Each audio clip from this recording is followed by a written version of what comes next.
Hello YouTube, Matthew Williams here. I'm just repairing a computer for a friend, so I'm sort of doing two things at once. I'm sorry, I should concentrate on YouTube really. Right, made a bit of a boo-boo. The boo-boo was, I said that the toilets in Avebury were a listed building. They're not a listed building, okay?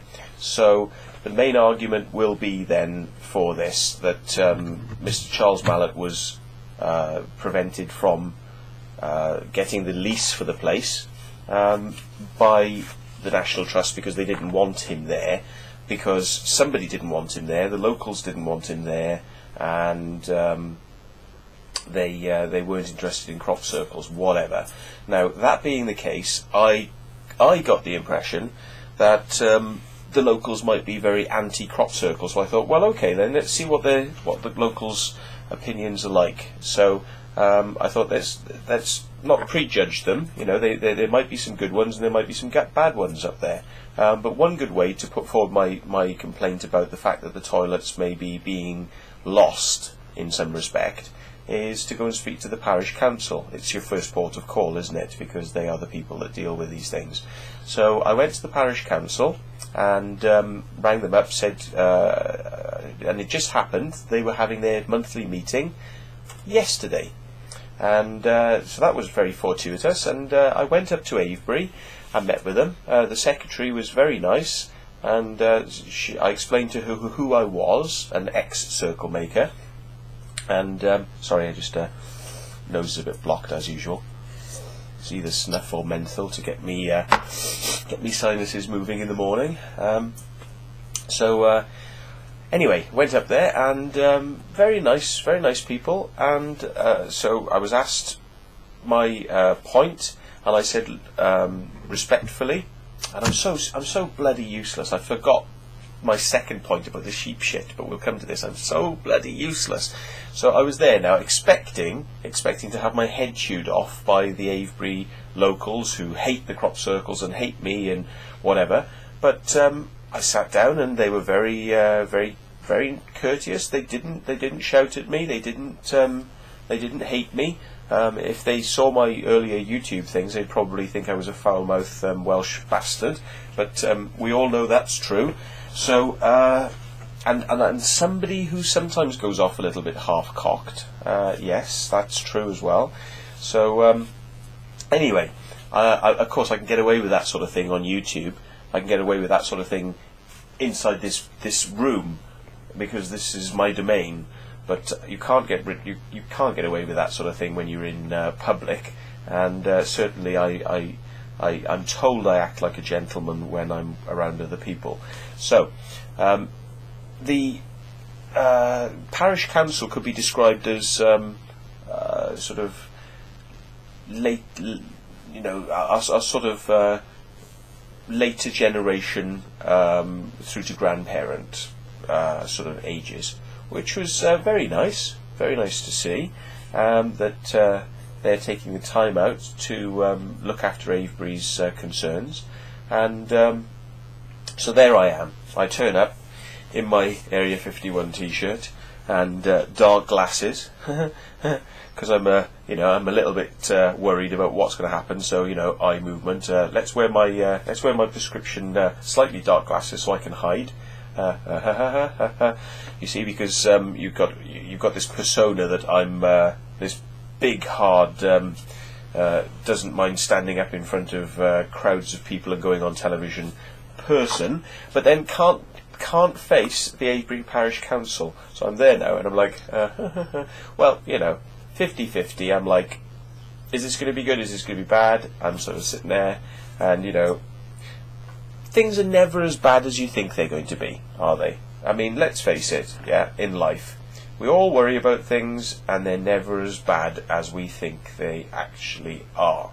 And if you face your fears, often you will find out that the fears aren't as bad as you. I'm really bad, aren't I? Look, I'm trying to fix the bloody computer when I should be doing the YouTube. I am so distractible. That's why I don't watch television, because I'm so distractible. This computer is like Oh, let me just put it away. See?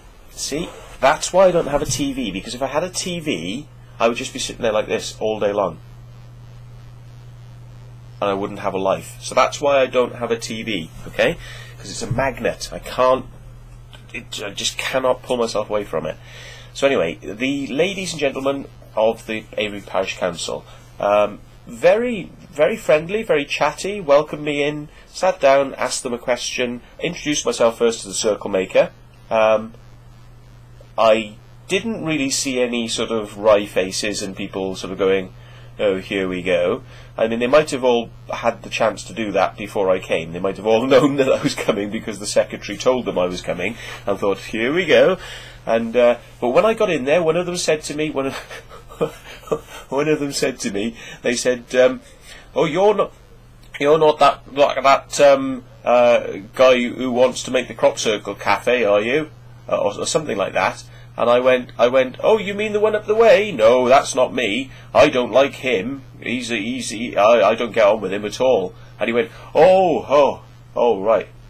And then I thought, this gentleman doesn't think that I am anything to do with crop circles. So then when I stood up and said, hello, I'm Matthew Williams, I'm actually an ex-circle maker, and I just wanted to tell you that my objections to do with the toilets in Avebury are that they are closed at night, and because of this, people who are caught short are ending up peeing by the toilets themselves, or in the car park, or potentially out by the stones, which means, if they're peeing and pooing near the stones, it means that there's human excrement which is near the stones, which can be walked around, which is a hygiene problem.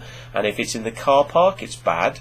The bed and breakfast owner of the lodge, in his objections to Mr. Charles Mallett's application, actually did state that toilet things and were a problem. So I mean, there's objections have been made there. So it's, the other locals have made this an awareness.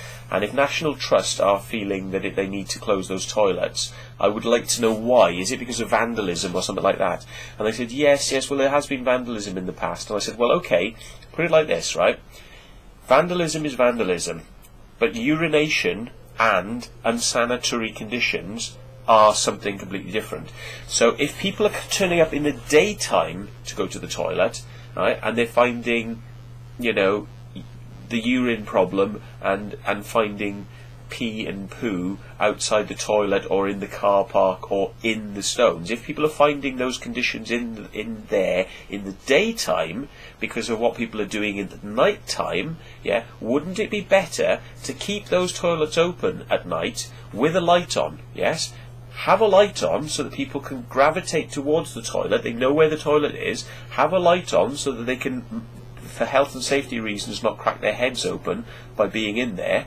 And because I've been in there in the dark, and I actually carry a torch, so I'm okay. But if I hadn't carried a torch and I'd wandered into those toilets in the dark and they had been open, I could have actually injured myself. So keeping those toilets open is going to mean that people don't do their business just outside the toilet, which means that the tourists who come here aren't going to go home and say, goodness gracious, you wouldn't believe how dirty Avebury is. Those people in Avebury in Britain, they're so dirty because that National Heritage Site at Avebury, we arrived there at 12 o'clock and they said, you can't park here, you can't park here, you can't park in the village, you can't park outside the village, you can't park anywhere. And we parked next to the toilets. The toilets were closed and they stunk of urine and there was pee and poo everywhere. And when we came back in the day, it was still stinking of pee and poo. Yeah? Right? I said, that's the type of message that it's sending home to people abroad, and it's not good. So what do you think? And they said, we'll look into it and we'll get back to you. So very nice people, and we're going to get a report on it, and I've got faith in the Avebury Parish Council, so let's see what happens. They seem like very good people.